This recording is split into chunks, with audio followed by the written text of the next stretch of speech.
And hello, welcome to Energized, a new episode for you with Csek. I'm Jason Mann, and our special guest, Gord Lovegrove. And Gord is a engineering professor at UBCO, correct? And did I miss anything else there? Absolutely. No, that's perfect. Totally. Researcher, Right on. professor. Couldn't be. Awesome. Good. All good.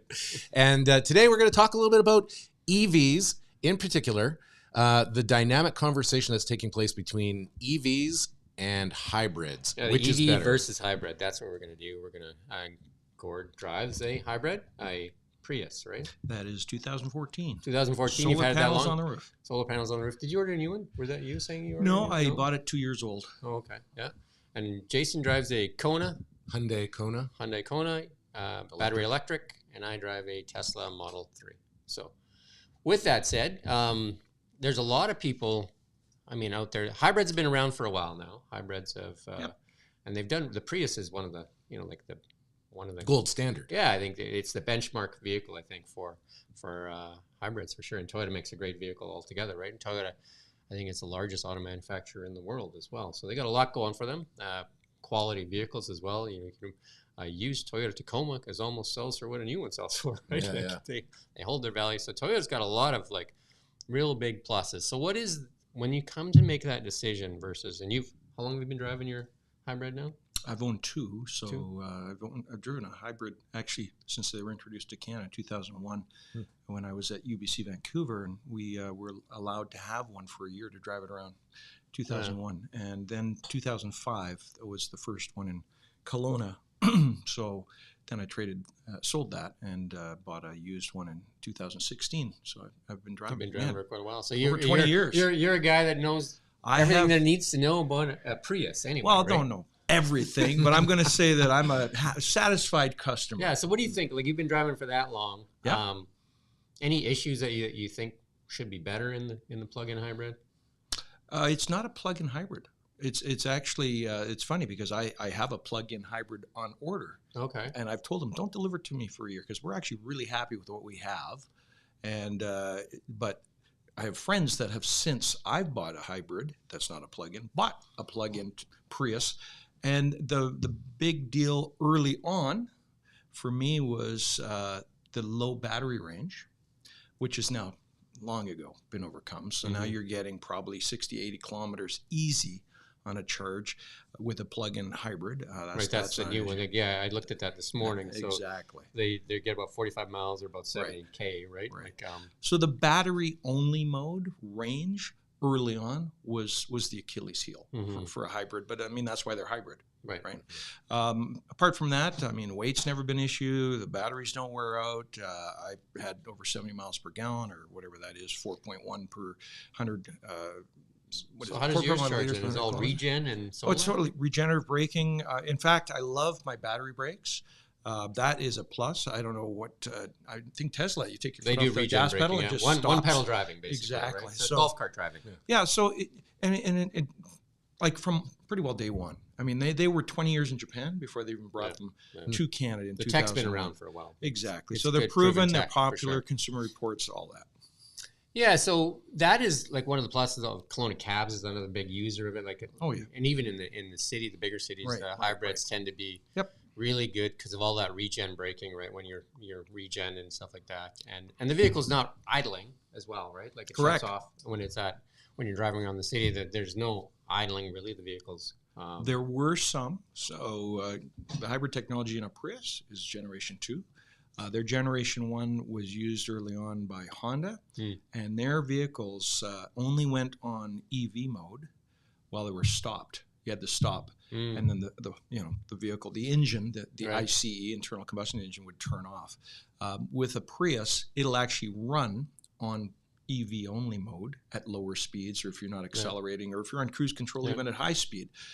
That's Generation 2, and so it stops. Yes, stop and go traffic. Actually, in city, it gets better mileage than on the highway because of all the regen stuff going on. Right? Exactly, with the regenerative braking. So that is one of the cool features of that. And I did look at a hybrid quite a few years back. I was looking at a Honda hybrid. I was trying to figure out when it made sense, and I did, as an accountant, I did all the charts and stuff like that. And I think back then it made sense because there's a premium on the vehicle. It made sense around $1.25 a liter back then, like way 15 years ago. Now it makes dollars. Now it makes dollars. Not just cents. It makes dollars.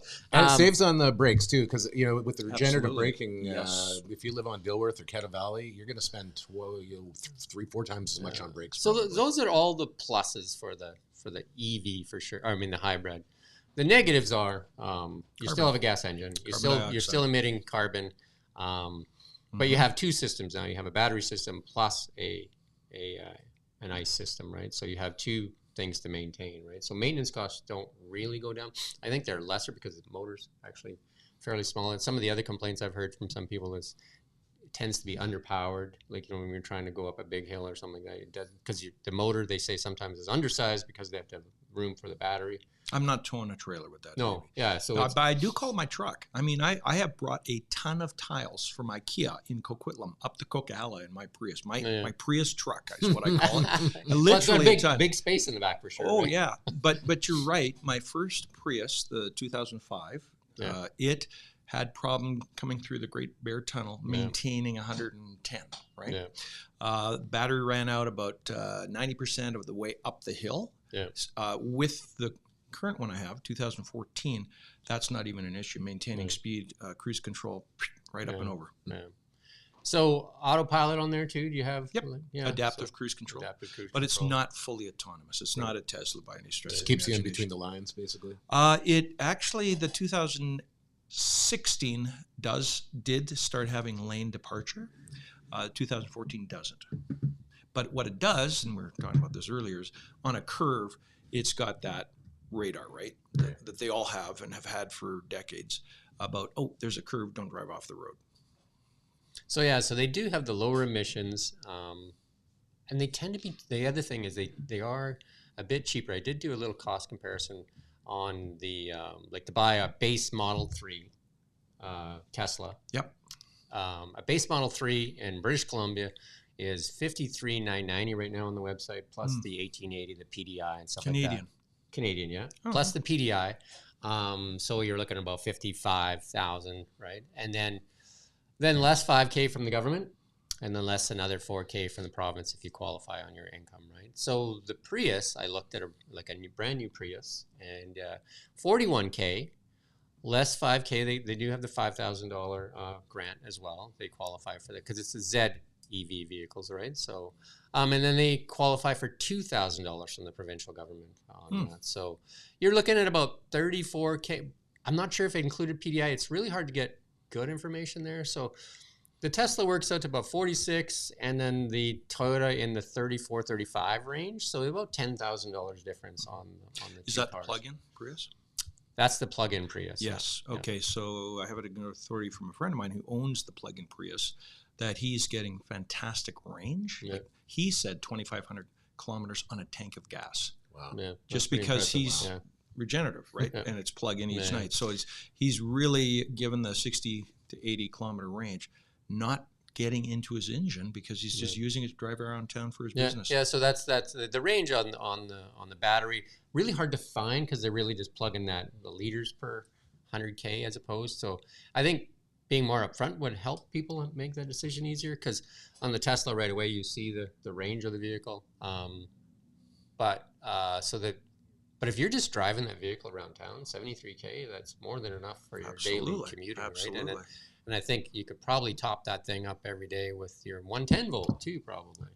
Exactly. Yeah, although recently Toyota announced it was adopting the Tesla plug. Yeah, so I think that's exciting news. Almost all manufacturers are now going to that. So one of the cool things, and I'm going to segue to that because one of the cool things that just came out too from Tesla is they've gone to I think it's a supercharger 4 technology. Okay. Where they're charging 10 to 80% in 5 minutes.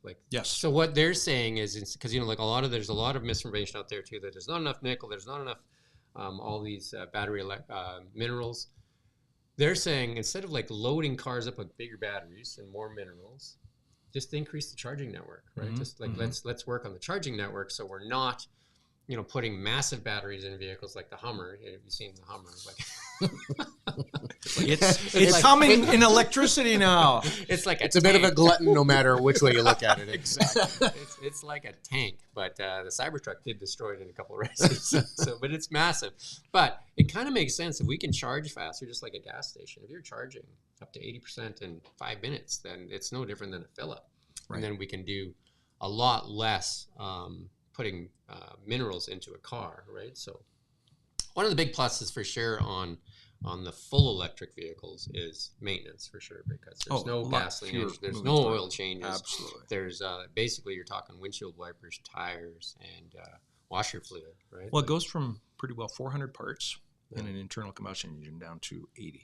Yeah, it is just something of that magnitude, and I don't have the exact numbers, but that's the reduction, and less, simpler, cheaper. And then one of the big things that lots of people say, oh, electric motors, they're new, they're not going to last. I'm just like, well, I don't think you're really looking at, as an engineer, most industrial uses, electric motors, mines, mills. And all been around forever, by the way.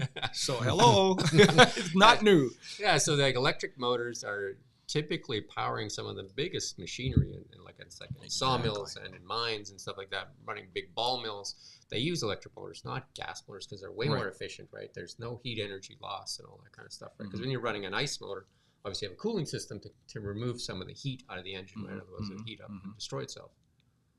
They call that, I think, Occam's razor, no? Oh boy, you can go any philosophical term you want. you just go. So it's a simpler, more elegant solution. Absolutely, simpler is the better way to go. I'm not even going to debate that one. You're absolutely right. If we could go all electric, and Jim's got a good point with a whatever you want to call the infrastructure network. I mean, we're not going to talk hydrogen today. Maybe we will at some point, but to charge them, whether it's a 5 or 15 minute recharge on a range of between 400 and 700 kilometers. I can't remember. You said last time it was 800? 700? Well, the Model 3 is 438 kilometers. There you go. Okay. And then the Model S is in the 650 range. Right. So that's what you need. And the same thing is being discussed. Are we going to take gas stations and make them hydrogen gas stations? What are we doing with them? Yeah. Well, we're going to have ICs for, as far as I'm concerned, forever, for at least the next 50 to 100 years. People are going to keep delaying. Oh yeah, of course. And then there'll be the antiques you need them for, right? Classics. Oh, classic. My son actually said that. He drives a Tesla now, and he said, well, I'm thinking about getting a second car at some point. And I'm like, what kind of car are you thinking of getting? He said, well, an older classic that I can work on an ICE car, just, kind of, I was surprised. Well, our son drives a Kia, and it's ICE straight. And while we were gone, he was like, do you mind if I borrow your car for a couple of days? He's now wanting us to sell it to him when we next generation. So people fall in love with these things. You actually have to try them out, though. It's like there's that mental barrier, I think, is now the biggest barrier because it's no longer cost. I think it's misinformation too. Like I had a phone call from somebody, we won't mention any names, but saying that EVs are dead. They're saying there's this fields of them rotting in fields in Europe and that it's over. I've been to Europe. I haven't seen that field. Give me the address. I'll go check it out. There is an image out there of I think it was like one of the first gen vehicles, a little tiny thing, almost like a mini kind of, and they made it, and there's an image of like 700 of them rotting in a field or whatever. And so they use that, and they kind of like, no different than, I'm going to say COVID, where they started using some fake images and stuff like that. And then those images are used to kind of like drive a point, right? Which is, like false information. The number one selling vehicle right now in Europe, not gas, not ICE or whatever, but any vehicle is the Model Y.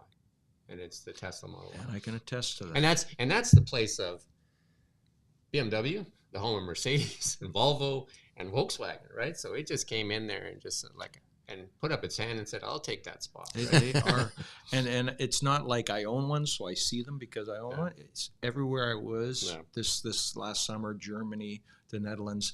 They are dominant. Yeah, no, and that's the same thing in Vancouver. If you go down there, and you see just white Teslas like all over the place, right? Mm-hmm. Because that was the free color. I think there's a different free color now. I think he's trying to mix it up a bit, right? So I think the free color Model Y is titanium black. Now. It's white. My daughter just ordered one, so it's titanium now. Very cool. Very cool. Yeah, so they're doing different things. So the cons on the EVs right now, other than the misinformation for sure, is range anxiety. A lot of people have that range anxiety. And I think that... I have range problems. Yeah, so I think that really reflects into the non-Tesla ones, right? Because the Tesla supercharging network is bar none the standard now. And I think, like you just said, Toyota's adopting it, GM's adopting it, Ford's adopting it, and Hyundai, and I think, and then the list goes on and on and on. There's very few left that have not said, let's do the Tesla supercharger system. Yeah, right? So, and I can get an adapter for the Hyundai. Exactly. So, and I just want to go back to the comment about the small manufacturer, the EV manufacturer that went out of it. I mean, that's classic market consolidation, right? As technology rallies around a dominant, better design. It's just, it's a natural occurrence. And you're an engineer, and one of the things that Elon has done that's kind of like unheard of as well, he said, my patents are open, and you can use my technology. The Cybertruck, and you'll understand this better than even Jason and I will, the Cybertruck is 48 volt technology, which means less copper, less everything, right? And smart ass he puts out a book and says, how to develop a vehicle with 48 volt technology. And he said, it's yours, free to use, right? It's funny because we're actually using that for our locomotive retrofit. Okay. That's heavy duty vehicle voltage. That's good. So that Cybertruck is 48 volt and it does steer by wire. There's a whole bunch of things in that Cybertruck that are just amazing. We'll talk about that maybe a little bit later. But there is a higher initial cost on EVs as well. Like, you know, like we talked innovation. There's about $10,000 difference, but you'll make up for it in fuel and you'll make up for it in just maintenance. Well, brakes and all that too, right? All that. Well, it doesn't have a brake problem in the Prius either, though, right? It's got regen braking. So no, I'm thinking just in terms of ICE vehicles. Yeah, so there's a lot more that's involved. Like, you do have a lot more maintenance costs. You have oil changes. You have coolant flushes. You have all transmission. You have a transmission too, right? The EV does not have a transmission and that kind of stuff. So, and then there's a lot of people that think that the batteries are going to degrade. Battery prices have come down substantially. If we pull up, I don't have the chart on us, but I've shown it before. Battery prices have come. It's almost like a ski slope, right? The same thing goes for solar. And that is coming down because they realize there are other sources of the minerals, but also researchers at UBC and elsewhere around the world are coming up with composite batteries that are different materials. So you don't need those precious metals that are so precious they're going to be gone in 50 years unless a really good recycling program comes along, which, by the way, exists in Eastern U.S. So it's all coming together. I mean, it's a necessity until things scale up. Things are going to be more expensive, but the batteries are now scaling up, and they're going to get and Moore's law and all that stuff. So the Teslas also have batteries that you can take their component, like their cells, right? So it's not the whole battery, it's not a throwaway. Like, it's not like one big thing to throw away. Right. So they are developing that technology as well. Mm-hmm. I don't know if you've watched Master Plan 3 from Tesla. Not yet. It talks about it's a good one to watch because it talks about the minerals and stuff like that, and it says, actually, if the world was fully electric, we'd use less minerals in overall, right? Because what you're talking about too, right? So he is trying to make sure that we're using less of the rare earth minerals in there, and then they're building their own lithium plant too, right? And lithium is one of the most common minerals on the planet, right? So. So lots of good stuff, and I recommend everybody watch Master Plan 3 because it's not about Tesla per se; it's about the future of electrification of the world. Yeah. Right? So, and just to go back to the lithium point, unfortunately, some of those deposits, as plentiful as they are in areas that we need to acknowledge there's a First Nation land claim and deal with it in an environmentally sensitive and respectful way as equal partners, not as colonial. So it's complex. I mean, we're at the cusp of progress here in terms of transition to EV, and that's obviously where we're going. Even this week at COP, oil barons around the world are saying that's an exciting time too. We have to go there. I think this recently as well too. British Petroleum, BP, I think they're called now. Made a $100 million investment in Tesla superchargers. EV out of Europe did an undisclosed big investment, so they're going to retrofit a lot of their gas stations that you were just talking about when adding the supercharger systems in. So I think they're also recognize they can take some of the money they have and get into that next technology. I think a lot of people that are, I guess, EV deniers don't see the train coming down the tracks. The lights really bright. Introduce a contrarian thought here. I mean, today, if we were to have everybody on electric vehicles and everything else, we don't really have an infrastructure that would handle it, though, would we? But that's again a kind of a silly point because nothing changes overnight, right? Do you know what I mean? Like when you say that argument. Fair comment, and I want to draw you two together by saying actually, they don't see it. In fact, they're hearing it, but they're not trusting it. And so who's that authentic voice? And so there's been a lot of controversy at COP over why is a oil sheikh leading and chairing this meeting? Well, who else to trust? If you're a IC enthusiast or an oil producer, you don't trust anybody that's a tree hugger. You'll listen though to one of your colleagues, and so I actually think deniers are coming to the table because of who's hosting, but we do need to go there and them acknowledging it. It's going to happen eventually. I do think that both hybrids and EVs work towards a better tomorrow for sure, because both have a less of a like carbon thing. And again, the common sense way to look at it is, if you ran the ICE car in your garage with the door closed, you're probably going to last 20 minutes or so, right? And then you're going to suffocate. And there's toxins other than just I was going to say, if you're not in it for the carbon discussion, which some may not, there's other toxins in the emission as opposed to just carbon. Yeah.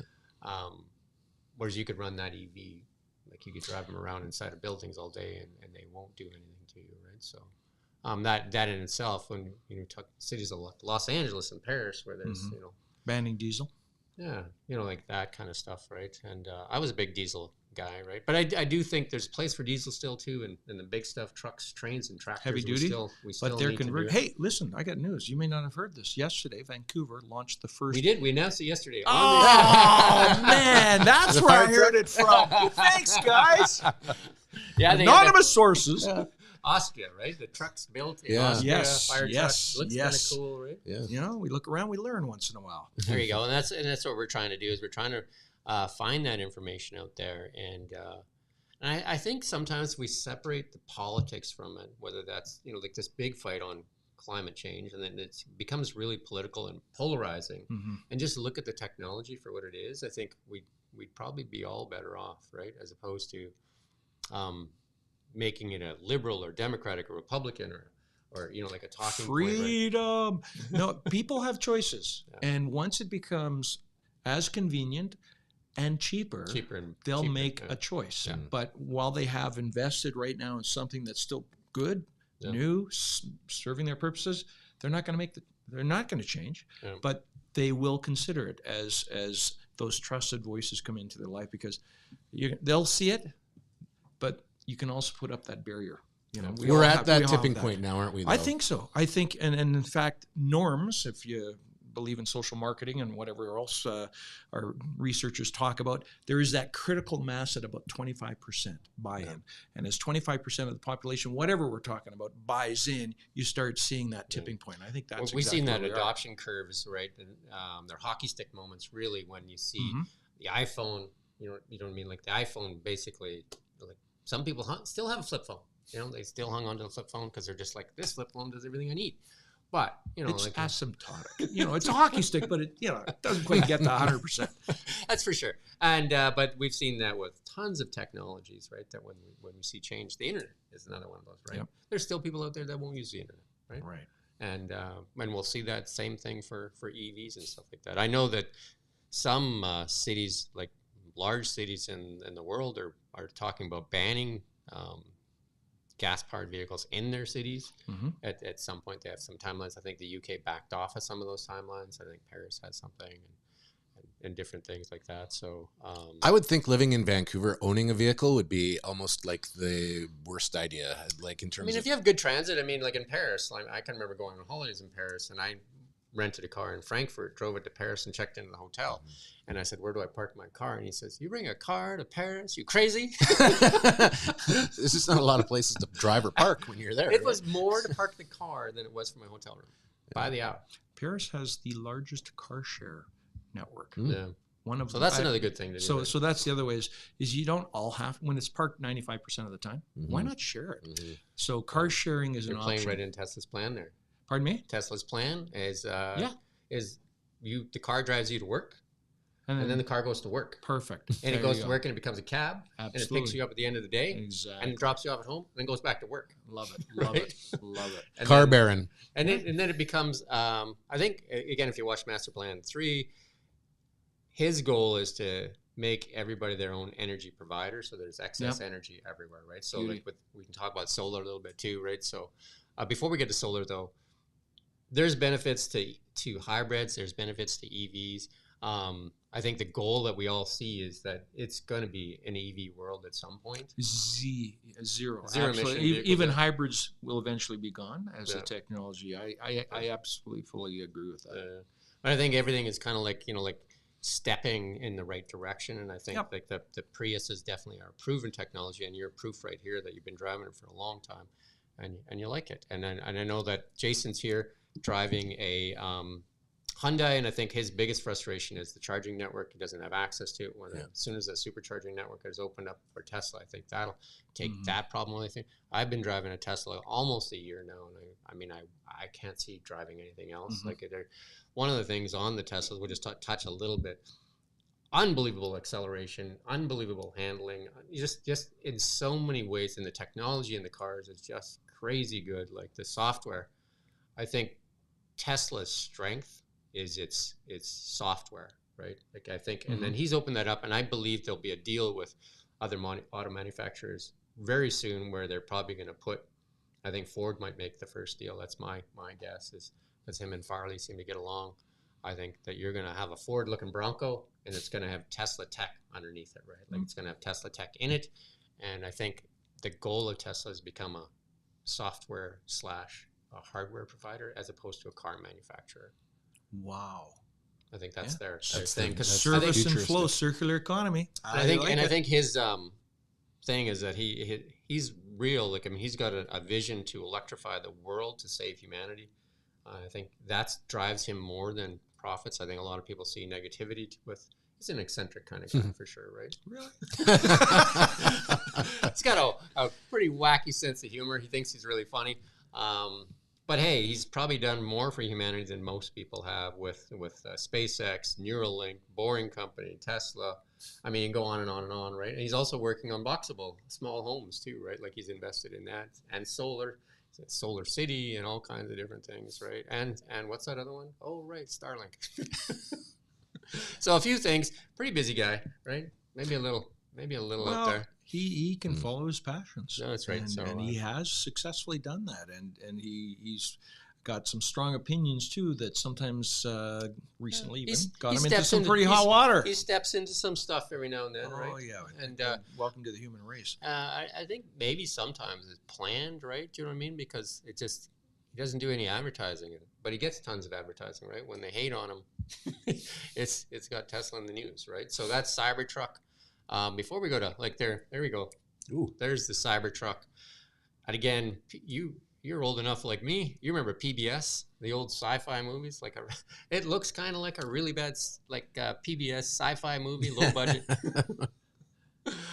Twilight Zone. Actually, that looks like my first Prius almost. Yeah, there you go. Yeah, it's very humpback and a little rough around the edges, but hey, 48 volt technology though, steer by wire. The old cop movies demonstration where the people hide behind the doors when there's a shootout. Actual bullets won't go through the door. They use a Tommy gun. They shot it into the side of the thing and won't even penetrate. Did they solve the sledgehammer problem with the window? I think they kind of glossed it over because they threw a steel ball in that first demo, and then this one they threw a baseball. Okay, and I'm just like, okay, Listen, my Prius wouldn't stand up to it. Okay, no judgment. But they did run a car like the sled NHTSA testing. They did run a car into the side of it, and it barely dented the side, right? Wow. And they take a sledgehammer to the door. You can't even scratch it. That actually, I'll tell you something. Humans make mistakes. Human drivers make mistakes. So I think they call it International Safety Transport Rating, ISTAR. And if they can get up to ISTAR 5, this is going to be amazing, because that's Volvo's. Volvo's ISTAR rating is 5, and their mission is no one will die as a result of our vehicle. But Tesla is already the safest car in the world, the Model 3. There you go. Right? So it's already the safest car in the world, fastest production car in the world, and a whole bunch of other accolades that the cars have. Okay.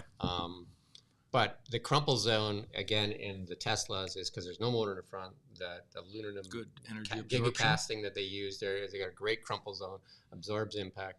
That's really important. The Cybertruck is on another level, right? And Elon says it's the best vehicle ever. And then a lot of people that have test driven it from like Car Wow and different like that, they're just like blown away by the wonder the what tech in that second generation is going to look like. It's angular, and angular doesn't last long in this world. It's got some. The guys that had the test vehicles actually cut themselves because it had some really sharp edges. Seriously, get out of here! No, I'm not kidding. Oh my goodness! But those were the prototype vehicles they were testing, right? Okay, So they probably smoothed it out. So again, the engineering, they say it's not exactly flat. It has curvature and everything. And there's some name, you might know the engineering names for it, but there is some curvature in everything. It looks like a flat panel, but everything has a bit of a curvature to it, right? So the drag coefficient on the vehicle is very, very low. And that's why they put the tonneau cover on the back, which you can jump on. And that, because otherwise you get all that swirl in the back. Is that also solar panel? Is that where there is a add-on? Like they've got a whole Cybertruck accessory thing going on, and that one of those is a camper kind of like solar panel thing, right? So it's pretty impressive. And solar, let's just segue to solar there too, right? It sounds like they're going to get rid of the grant here in March in 2024, which I think if you're interested in solar, I think as long as you sign up to the program. Are you talking about solar for your home or solar for your car? Home. For your home. Okay, yeah. We can segue to that. It would be good if you're interested in solar to make that application now before they take away that that free money that's available for solar. Well, I have solar. Yeah. First net zero carriage house in the entire valley, and I put my solar on before the grant. Nice. And I won't be doing another solar project until probably after the grant is gone. So it's like I did it because it makes dollars and cents for me. For sure. It does. You don't necessarily need the grant, but I'm just saying, like, if you're looking for that incentive and it helps you, then I think, like you got a few months left here. I mean, hopefully they come up with another plan to kind of encourage people, because, I mean, the Okanagan is a great place for solar, right? So it's interesting. Number of hours of daylight in the Okanagan is the same as Vancouver. Yeah. But they somehow get way more rain than us. Mm-hmm. I think our hours of sunlight are going to go up. That might be a side benefit of the climate change we're in. But it is an issue in northern climes, sun angle and all that, because the actual watts you get from a lower sun angle aren't as great. But working 100% for me, I haven't paid for electricity for 2 years. Yeah, no, it's great, and you can add on to systems. I think Jason did a story on an elderly gentleman out in Lake Country there. He's added onto a system for 3 years, and we had a graph that showed he was pushing way more into the grid than he was taking out. And that one of the benefits in British Columbia again is that they have to take your excess energy. Yes. So you can... They bank it for you. Yeah. You're not selling it to them. Yeah. No, you bank it. And then you can draw from it in the wintertime and stuff like that when you get less. The other observation I had about that and the sort of growth of solar is that particular person who I interviewed is surrounded by, they're in Lake Country, and so it's not highly densely populated, but all the homes that are around his home have solar on it as well. And so when I asked him, I said, who had solar first? And it was him. And it was every neighbor came over progressively to see what was going on. Kicking the tires. Yeah, I get it. And same with Jim. Same thing around our house there too. Yeah, there you go. So it's an interesting model for how this may grow, in fact. And the same thing happened with the Prius and Teslas, right? You get one in the neighborhood and everybody wants to kick the tires, and the same thing. People. So have you held open houses? I mean, I held open houses with my carriage house. Come on in. And it's like anticlimactic. It's like, oh, this is just a house. I've done like there's the panels. There's the panels. I've done about 15 phone calls though for people where they ask it, how it works and how much it disrupted. I think even Jason asked me how much it disrupted my home as they're installing one. It was a day and a half, and so you did a retrofit too. So on an existing home? On an existing home, yeah. There you go. Perfect. Yeah. So they about a day and a half. I have like a 10 gigawatt system or whatever. Kilowatt, yep. Right? And then they give you a little app to watch and stuff like that. And you can. That was what I did for like the first month. Then it got boring. I said the same thing the other day. I said, I watched it every day for a while. And I'm just like, I don't know what I'm supposed to do with this.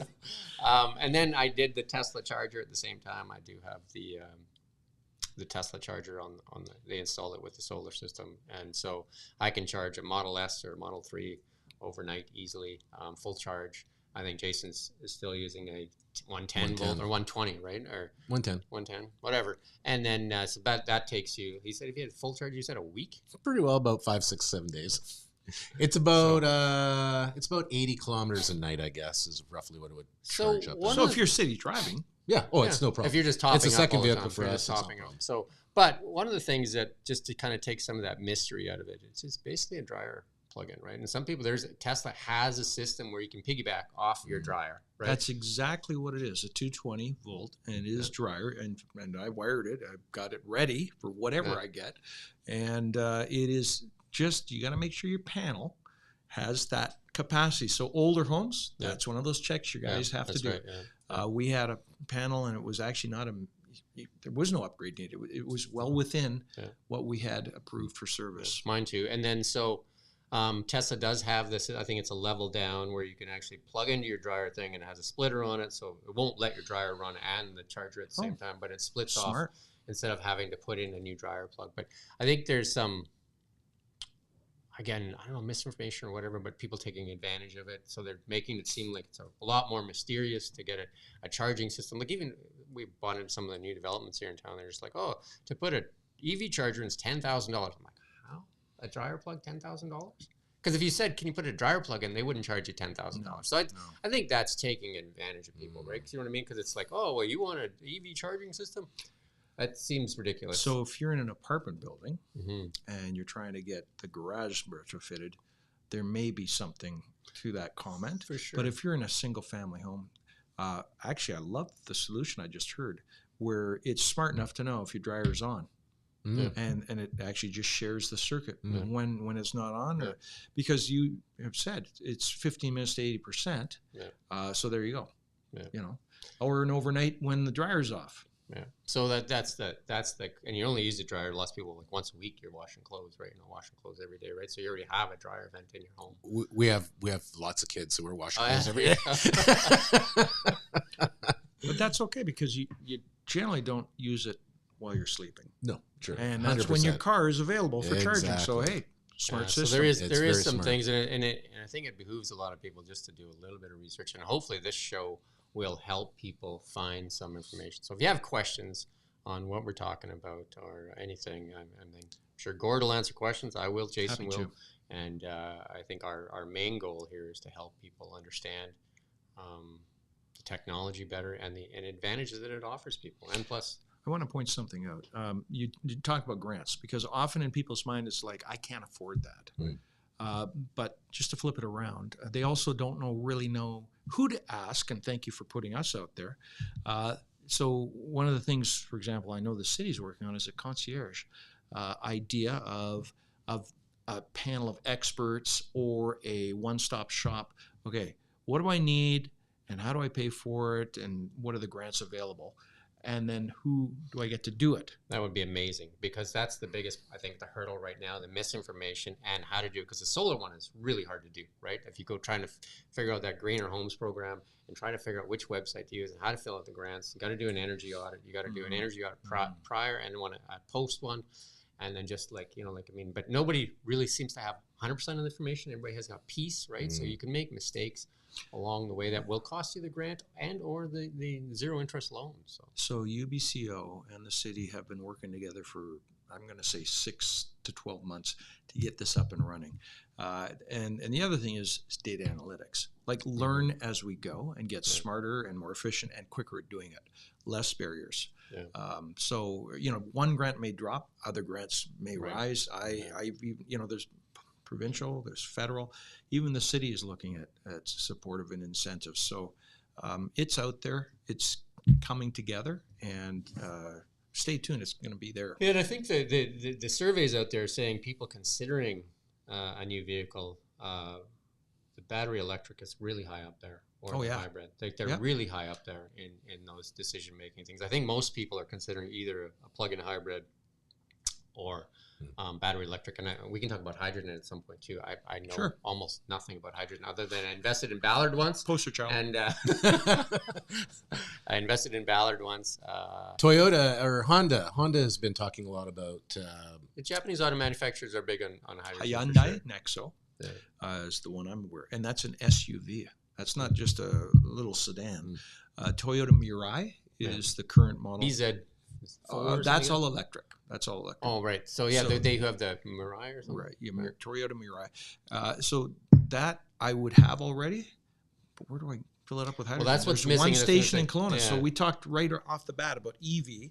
You need the infrastructure. Right. That's what it's Tesla coming. did well, right? It's coming. Yeah. That was their secret sauce, and that is their secret sauce in the world, is their supercharging network. And that's why, if we were relying on just whatever the other network, I can't remember what the other standard is, like the standard that I work on? Yeah. I think we'd be further behind, because I think the frustrations in that network are just like 25% of the chargers don't work.